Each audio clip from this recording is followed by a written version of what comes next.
Hechos capítulo 10, y antes de pedirle que se ponga de pie para leer, le voy a hacer la introducción. Acostumbro a hacer la introducción antes de leer. Mire,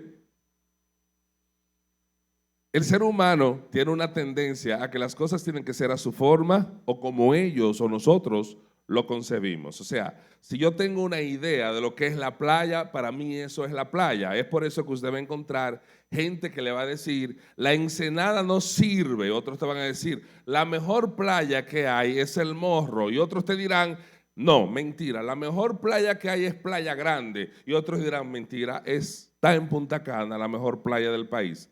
Porque para ellos, según conciben, según lo ven y según les gusta, eso es lo mejor. Algunos dirán que Michael Jordan es mejor que LeBron James, pero sabemos que no todo el mundo es inteligente. Entonces, ¿qué queremos decir con esto? Entendemos y estamos claros que la perspectiva del ser humano y la manera en que la gente ve las cosas es lo que hace que lo apruebe o desapruebe algo. Pero hay cosas que no pueden caer en ese concepto. Tú no puedes definir a quién Dios le va a dar la salvación y a quién no. Tú no puedes definir por quién Cristo vino a morir y por quién no. Eso ya está establecido. Y aunque no te guste la idea de que si Adolfo Hitler antes de morir aceptó a Cristo, no te gusta la idea de encontrártelo en el cielo cuando llegues. Mira, aunque no te guste la idea, la salvación, dice la Biblia, es del Señor. Y el Señor se la da a quien quiere. Ahora, ¿que ha establecido reglas para dar esta salvación? Sí. ¿Qué ha dicho el Señor en su palabra? Yo envié a mi Hijo al mundo para que el mundo fuera salvo por él. El que no cree en él ya ha sido condenado. Esas son las reglas, ¿ok? Y dice que el que creyere en su corazón y confesare con sus labios que Jesús es el Señor y que Dios le resucitó de los muertos, ese será salvo. Estableció que el que acepte a Cristo como su Salvador pasa a ser hijo de Dios. Son reglas que tú no puedes cambiar. Pero hay cosas que no te van a gustar. ¿Por qué? Porque tú te convertiste cuando tenías 20 años de edad. Has vencido tentación tras tentación, y tentación viene y tentación van, y tú aguantando como un campeón. Y luego viene uno que se arrepiente el último día de su vida, ¡fum!, para el cielo igualito que tú. Puede que lo encuentres injusto, pero no se trata de injusticia, se trata de misericordia y gracia. Y quiero comenzar recordando lo que la Biblia enseña de un señor que salió temprano en la mañana a buscar trabajadores para que trabajaran en su proyecto. Ellos comenzaron tempranito a trabajar, pero como al mediodía el dueño del proyecto se dio cuenta que no eran suficientes empleados, así que buscó más trabajadores. Avanzada ya la tarde, digamos 5 o 6 de la tarde, se dio cuenta que si no buscaba más trabajadores no podría terminar a tiempo el trabajo. Así que buscó a otros empleados. Cuando llega la hora de pagar, le pagó a los que comenzaron a las 7 de la mañana lo mismo que le pagó a los que terminaron o comenzaron a las 5 de la tarde y a las 6 ya habían terminado. Algunos se molestaron y dijeron, pero yo estoy trabajando durante todo el día. ¿Cómo es que yo cobro lo mismo que cobró alguien que entró al final? Así que el dueño del proyecto le dice, una pregunta. ¿Te pagué lo que consentí contigo que te pagaría? Sí. Ok. ¿De quién es el dinero que estoy utilizando? ¿Tuyo o mío? No, suyo. Entonces, ¿no puedo yo dar lo mío a quien quiera? Así es la salvación. Puede que a ti no te agrade la idea de tener 20 años en el evangelio luchando contra las tentaciones y que otro consiga la salvación el último segundo de su vida. Pero eso no revela injusticia, eso revela cuán bueno es Dios. Y cuando vino Cristo a la tierra, dice la Biblia que vino ¿a dónde? A los suyos, y los suyos no le recibieron. El cristianismo vino para aquellos a quien Dios le había prometido un Mesías, pero ellos se les rechazaron. Así que Dios extendió esa gracia a toda la humanidad.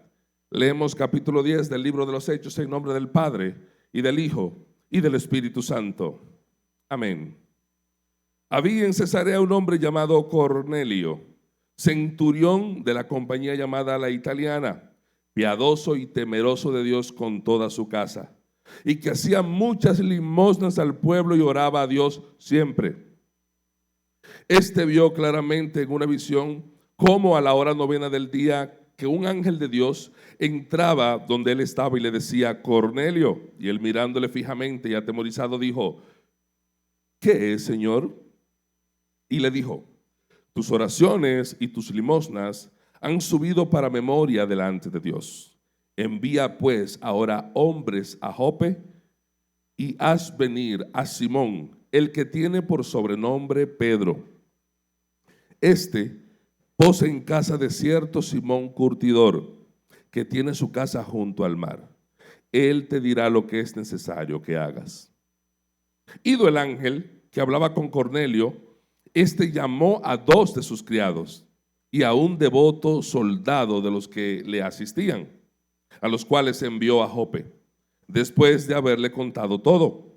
Al día siguiente, mientras ellos iban por el camino, se acercaban a la ciudad, Pedro subió a la azotea para orar, y cerca de la hora sexta, y tuvo gran hambre. Diga conmigo, hambre. Así dice H, hambre, come. Y quiso comer, pero mientras le preparaban algo, le sobrevino un éxtasis, y vio el cielo abierto, y que descendía algo semejante a un gran lienzo, que atado de las 4 puntas era bajado a la tierra, en la cual había de todos los cuadrúpedos terrestres y reptiles y aves del cielo. Y le vino una voz: levántate, Pedro, mata y come. Entonces Pedro dijo: Señor, no, porque ninguna cosa común o inmunda he comido jamás. Y volvió la voz a él la segunda vez: lo que Dios limpió, no lo llames tú común. Esto se hizo 3 veces, y aquel lienzo volvió a ser recogido en el cielo. Y mientras Pedro estaba perplejo dentro de sí sobre lo que significaba la visión que había visto, he aquí los hombres que habían sido enviados por Cornelio, los cuales, preguntando por la casa de Simón, llegaron a la puerta, y llamando, preguntaron si moraba allí un Simón que tenía por sobrenombre Pedro. Y mientras Pedro pensaba en la visión, le dijo el Espíritu: he aquí 3 hombres te buscan, levántate pues y desciende, y no dudes de ir con ellos, porque yo los he enviado. Entonces Pedro descendió a donde estaban los hombres que fueron enviados por Cornelio y les dijo: he aquí, yo soy el que buscáis. ¿Cuál es la causa por la cual habéis venido? Amén. Bendita es la palabra de Dios para siempre. La gente se maravilla hoy de que muchas iglesias tienen contradicciones. De hecho, una de las acusaciones más grandes que le hacen a la iglesia cristiana es ¿por qué si Dios es uno solo hay tantas congregaciones? Es una pregunta vana porque es obvio, no cabemos todos en un mismo edificio, pero no podemos negar que hay diferencias de criterios acerca de ciertas citas bíblicas. Y también existe diferencia de doctrina. Eso sucedió desde el inicio de la iglesia cristiana. Pedro, que fue discípulo de Jesús, caminó 3 años con Jesús, vio a Jesús hacer todos los milagros que la Biblia narra. Él mismo, incluso desde que Jesús ascendió al cielo, comenzó a vivir lo que era una vida de milagros, sanando enfermos, tal como Jesús lo hizo. Él tuvo una conversación cara a cara donde Jesús le pidió a él que por favor se encargara de apacentar sus ovejas. No estamos hablando de cualquiera, estamos hablando de alguien que verdaderamente conoció a Jesús. Sin embargo, no muchos días después de que Jesús ascendió al cielo, un hombre llamado Saulo de Tarso, convertido a Pablo, también conoció a Jesús camino a Damasco. Y aunque este conoció a Jesús último, era un hombre con inteligencia, sabiduría, pero sobre todo ya también había recibido el Espíritu Santo. Pablo tenía una doble condición. Era judío de nacimiento, criado como pueblo judío, pero también había sido educado y tenía la ciudadanía romana. Así que él entendía muy bien lo que era ser judío y entendía muy bien lo que era ser gentil. La palabra gentil no viene de gentileza en este sentido, sino que significa una persona que no era judío, así le llamaban los judíos, o que era de una religión pagana. Comienza el conflicto y en el estudio quizás lo vamos a profundizar un poquito más, porque Pedro entendía que lo que Jesús vino a hacer a la tierra era única y exclusivamente para los judíos y que nadie más tendría acceso a esta salvación. Yo quiero que usted sepa que ellos eran oprimidos por los romanos, que los romanos eran lo peor que un judío podía ver, que los romanos no querían saber de los otros judíos que de algún modo tenían un empleo romano, como es posible que sea el caso de Cornelio, que a pesar de ser un centurión romano, dice la palabra, que era un hombre piadoso, que invocaba a Dios en oración y que también daba limosnas. Es muy posible que él fuera un romano que decidió adoptar al Dios de Israel, pero es también posible que fuera un judío que por necesidad tuvo que hacerse soldado romano.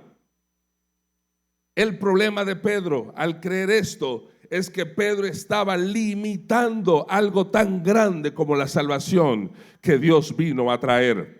Él había olvidado que Dios había dicho que él había enviado su Hijo al mundo, no a Israel, sino al mundo, para que el mundo fuera salvo por él. Él había escuchado a Jesús hablar del prójimo. Él había ignorado que Jesús en un momento se sentó y pidió agua a una mujer samaritana. Una mujer que era despreciada por solo ser parte de un pueblo que los judíos despreciaban. A él se le había olvidado que Jesús se sentó de la misma manera con aquellos que fueron endemoniados, considerados inmundos. Se sentó con aquellos que tenían lepra, considerados inmundos. Se sentó con algunos que tenían una vida de reputación dudosa y que era rechazado por la sociedad. Pero Jesús se sentó con ellos. Y aún así Pedro no captó desde un principio que el evangelio era para todos. A nosotros hoy día nos pasa igual. Estamos tan acostumbrados ya a la vida cristiana que vivimos y nos sentimos tan cómodos en el asiento de la iglesia que ocupamos y con las canciones que cantamos y aún con la ropa que vestimos, que entonces el que no viste igual que nosotros o no canta las mismas canciones que nosotros o no se sienta de la misma manera que nosotros, entonces ese está dudoso y es de dudosa su salvación. Por eso decía, puede que no te agrade, puede que no te guste, pero la salvación es exclusiva dádiva de Jehová. Qué bueno que esto Dios no se lo concedió a los hombres, porque me imagino como hacen los partidos políticos, que cuando van a regalar o van a distribuir alguna ayuda, hay un líder comunitario que se encarga de distribuirlo y reparte de la siguiente manera: 1 para ti, 5 para mí, otro para ti, 10 para mí. Y cuando termina, ay, no alcanzó. Pero su casa tiene la habitación llena de cajas de lo que mandaron para las personas necesitadas. El ser humano tiene una tendencia a quererse quedar con algo que está supuesto a distribuir. El evangelio no es para que nos los quedemos, el evangelio es para distribuirlo, para que todo aquel que en él crea no se pierda, sino que tenga vida eterna. Aleluya. La Biblia dice: dad por gracia lo que por gracia tú has recibido. Tú estás aquí hoy porque alguien se movió de un lugar y llevó la palabra. Y tú dirás: bueno, no es mi caso, yo nací en un hogar cristiano. Sí, pero no fue como que tu abuelo nació cristiano. Alguien le predicó a tu abuelo, a tu bisabuelo o a tu tatarabuelo. E incluso Dios se encargó de distribuir el evangelio a pesar de que no eran las mejores manos, inclusive por conquistadores que se fueron por todo el mundo llevando como religión el cristianismo. Pero Dios es tan bueno que se encargó de enderezar todo lo retorcido que había en ese mensaje. Así que Dios necesita comenzar a tratar con Pedro. Dios necesita comenzar a mostrarle a Pedro que el evangelio no es solo para los judíos. Y estando en la casa de Simón el curtidor en la azotea, como leímos, vio descender un mantel, para que me entiendan mejor, que estaba lleno de comida inmunda, o comida que los hebreos llaman inmunda. Por ejemplo, ahí había cerdo, que ellos no comen cerdo. Posiblemente había langosta, que ellos no comen langosta. Camarón, que ellos no comen nada de eso. ¿Qué será lo que ellos comen? Un sinnúmero de comida que los hebreos llaman inmunda. Y Dios le dice a Pedro: Pedro, eso es para que comas. Y dice la Biblia que Pedro tenía mucha hambre. Y parece que Pedro entendió que era una prueba a la fidelidad que él tenía hacia la religión judía. Y dice: yo no puedo comer de eso, Señor, porque yo no voy a comer nunca cosa inmunda. Y yo digo que él parece que creía que era una prueba a la fidelidad a la religión judía, porque como yo le digo no a algo que Dios me dice, hazlo, a menos que yo crea que Dios me está probando. Así que Pedro, al creerse probado por el Señor, le dice: no, Señor, de ninguna manera. Yo no voy a comer ninguna cosa inmunda porque no lo he hecho nunca ni jamás lo voy a hacer. Y la respuesta que Jesús le da, que Dios le da desde los cielos, es: no llames inmundo lo que yo ya he lavado. Puede que te topes con una persona que en un momento fue prostituta y conoció al Señor. O con una persona que en un momento fue ladrón y conoció al Señor. Hasta con una persona que le ha quitado la vida a alguien, pero conoció al Señor. Es difícil de asimilar ese perdón. Y ahí es donde está la grandeza de Dios. Pero tú tienes que entender que la Biblia dice que los que creen en Señor han nacido de nuevo y que ahora son una nueva criatura, que las cosas viejas pasaron y aquí todas son hechas nuevas en esas vidas. A ti no te toca juzgarle por su pasado, señalarle por lo que fueron. Te toca acogerle como un hermano o como una hermana en Cristo Jesús. Porque por gracia sois salvos, y esto no es de vosotros, sino que es un regalo de Dios para todos. Pero nosotros queremos todavía llamar inmundo a lo que Dios ya lavó.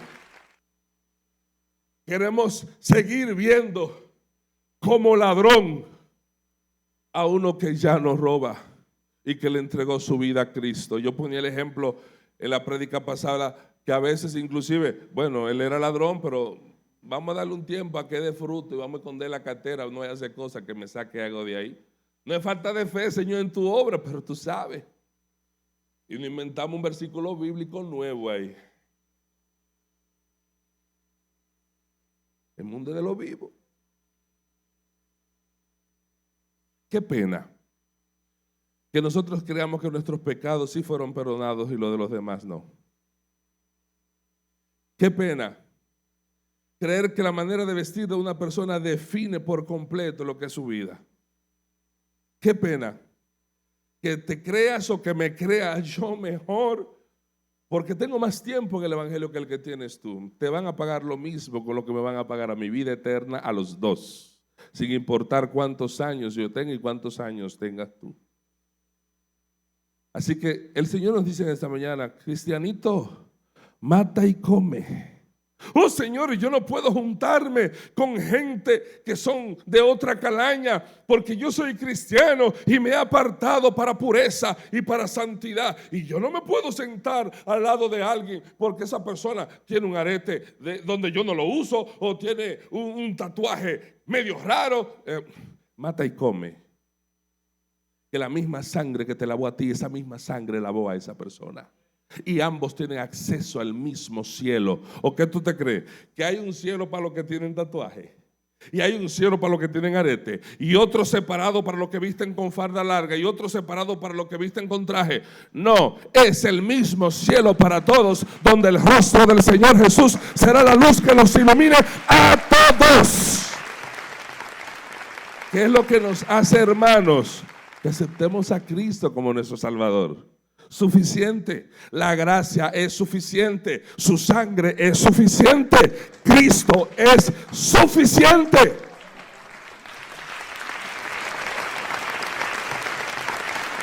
Y se dirá, pero yo no soy así. Yo no ando juzgando a la gente. Juzgamos hasta sin darnos cuenta.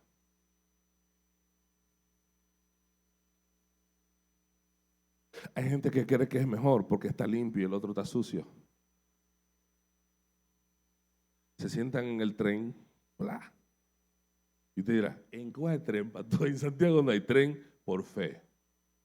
Se sientan en el tren y se sienta uno que viene de trabajar albañilería, que no era robando que andaba, que era trabajando para poder poner comida en la mesa de sus hijos. Y usted, santo, 3 veces, cuando se le sienta al lado hace y se corre para un lado.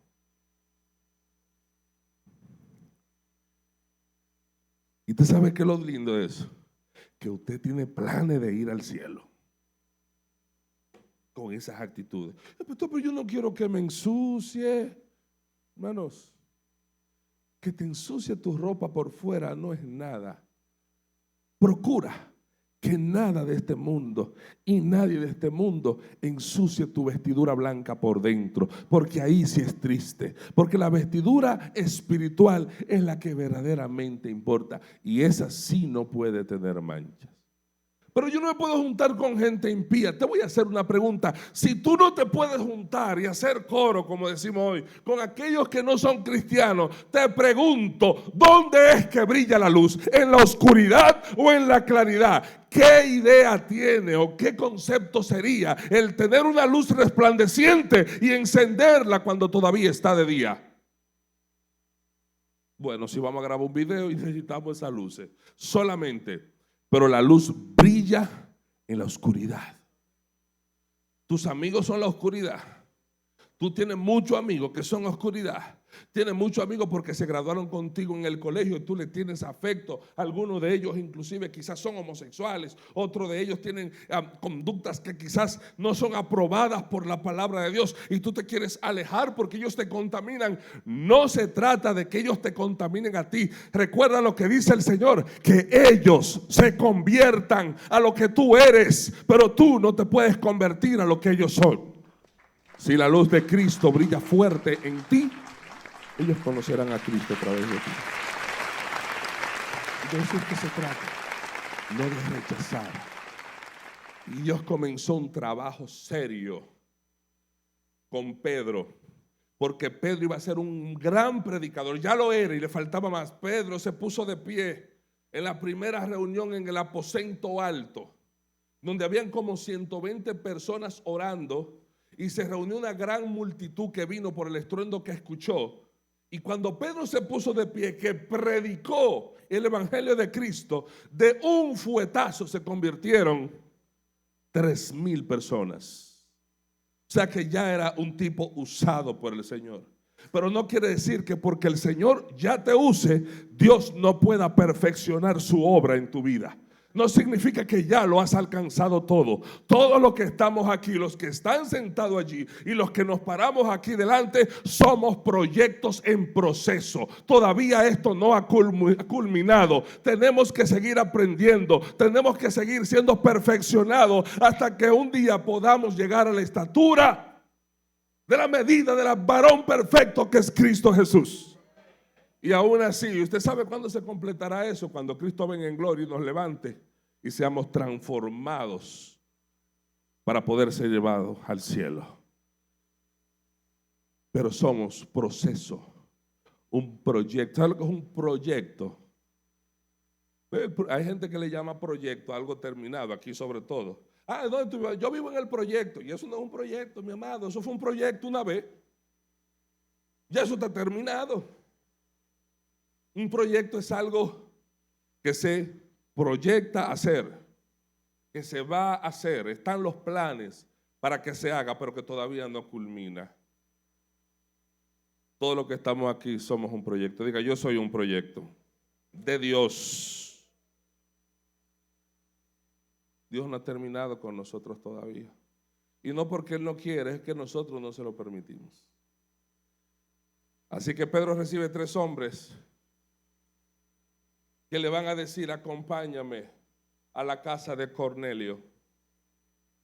Y ahí comienza el problema. Usted lo va a leer, yo no se lo voy a leer, pero yo me lo voy a poner como tarea que usted lea toda la cita de aquí en adelante. Sobre todo si está en el estudio de los miércoles, complete ese capítulo, porque vamos a llegar ahí el miércoles, Dios mediante, si las preguntas lo permiten. ¿A dónde lo está enviando Dios? A la casa de un centurión. Imagínense que Dios me diga a mí, levántate, un domingo, que yo termino explotado, que llego a la casa a roncar como hasta las 8. Levántate y ve para la casa de fulana la bruja.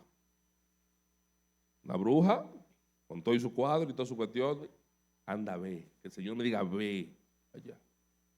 Y que yo le diga, Señor, yo no voy ni entro en lugares donde tu espíritu no me pueda proteger. Si Él me está mandando su espíritu, me puede proteger hasta el mismo infierno que Él me mande. Donde Él me mande, yo voy. Donde Él te manda, tú vas. Porque al que Él envía, lo respalda, lo protege, lo guarda de todo peligro, para que sus pies no tropiecen en piedra. Que no haya miedo. A veces decimos que es por pureza, mentira, es por rencor. Es porque hemos entendido que yo estoy del lado de lo bueno y la bruja está del lado de lo malo, definitivamente. Pero la Biblia dice una cosa que yo no debo olvidar en el libro de Efesios, que mi lucha no es contra seres humanos, no es contra sangre ni carne. Entonces yo no puedo ver como enemigo al que practica la maldad. El enemigo es el que lo influencia a practicar la maldad. Yo tengo que ver con conmiseración al que es cautivo del pecado. Pero mi enemigo, claro y declarado, es Satanás. Y él lo sabe.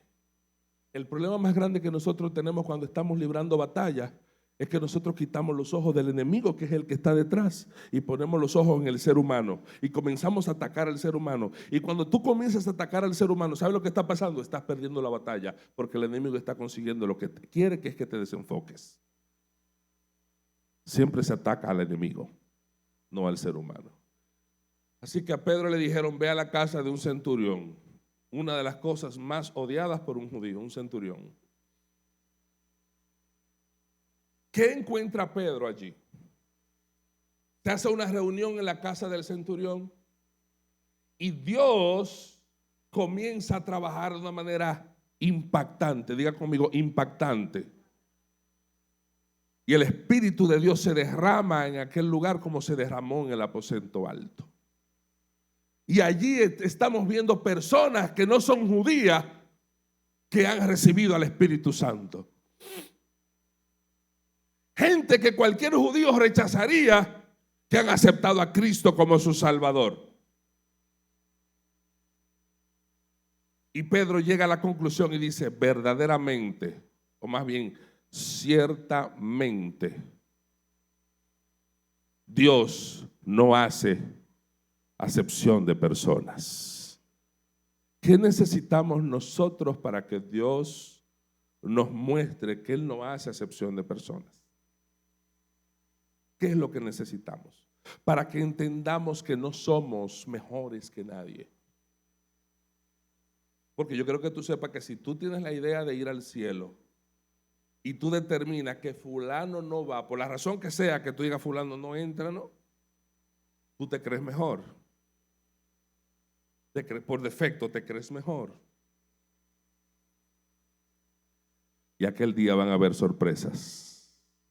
Porque el que creía tener un pie en el cielo resultó que tenía cuerpo y medio en el cardero principal de la olla del infierno.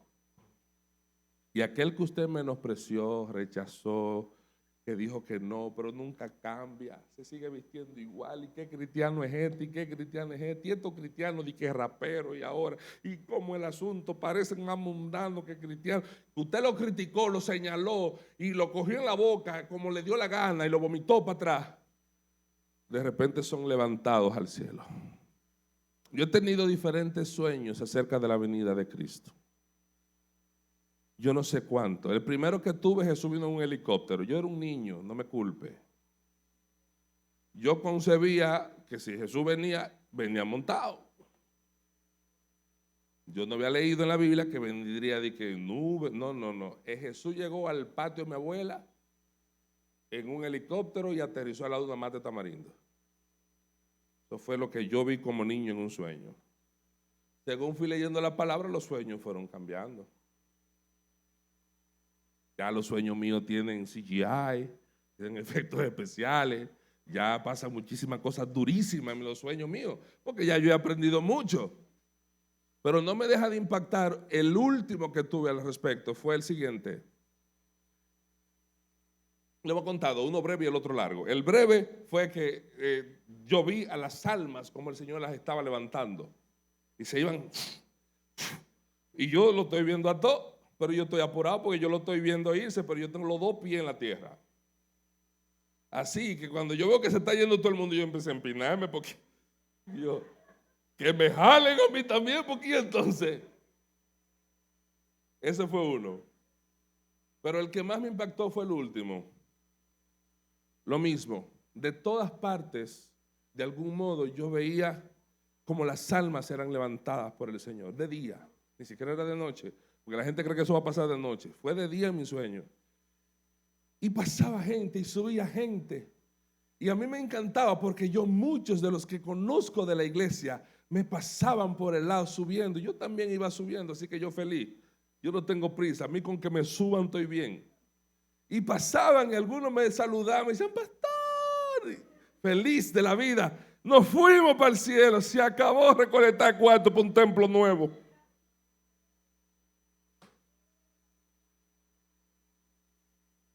Y cuando ya yo estoy bien alto, que estoy pasando las nubes, miro hacia abajo y veo a mi esposa que viene subiendo justo a los pies míos. Y debajo de mi esposa viene mi hijo, justo a los pies de ella. Vamos los tres así. Pero de repente, un grupo de espíritus comienzan a tratar de agarrarle los pies a mi niño para impedirle su ascenso. Y para mí fue frustrante. Adivine por qué. Porque yo ya iba para arriba y yo no controlaba. No era volando que yo iba. Yo estaba siendo tomado, ¿verdad? Y yo no controlaba. Dije, déjame bajar a defender a mi hijo para hacer que lo liberen y que suba conmigo. No. Así que yo voy subiendo y quiero bajar para ayudar a mi hijo que ya me está gritando, papá. Y la frustración se quiso apoderar de mí en el sueño.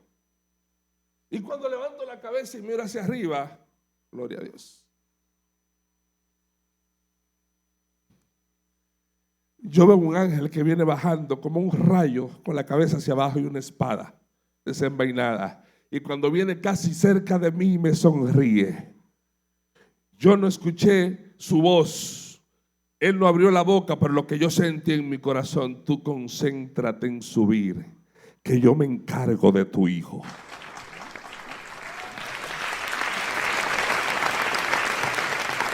Y cuando volví a mirar hacia abajo, vi al ángel embrujado con todos esos demonios, hasta que fue libre mi hijo, y tanto mi esposa y yo como mi hijo pudimos seguir subiendo.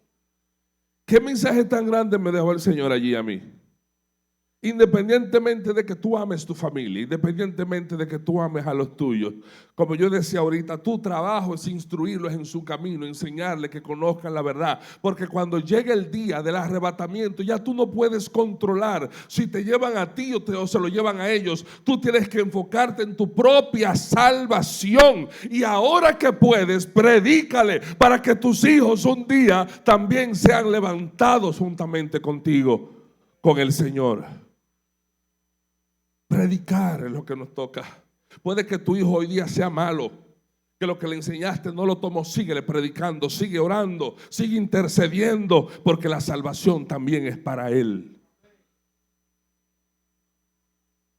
Y entiende algo: los delincuentes de la calle, los que atracan, ellos son hijos de alguien también.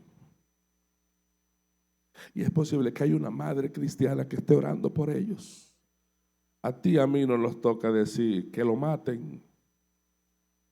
Como digo yo, ahora la gente sale en las redes sociales cuando un atracador es asesinado por un policía o por un ciudadano. ¿Saben lo que le dicen? ¡Wow! Un final feliz. Ese era un hijo de alguien que se perdió. Y tú no quieres que tus hijos se pierdan, ¿verdad que no? Ora por ellos también. Ora por la juventud. Solo nos quejamos de que la delincuencia. Ora por la juventud de este país. Ora por los corazones de los jóvenes de esta nación, para que el Señor los libere de los vicios, que es la causa número uno por la cual esa gente sale a atracar. Ora, porque Dios no hace excepción de personas. Al final del día son almas que Cristo quiere salvar.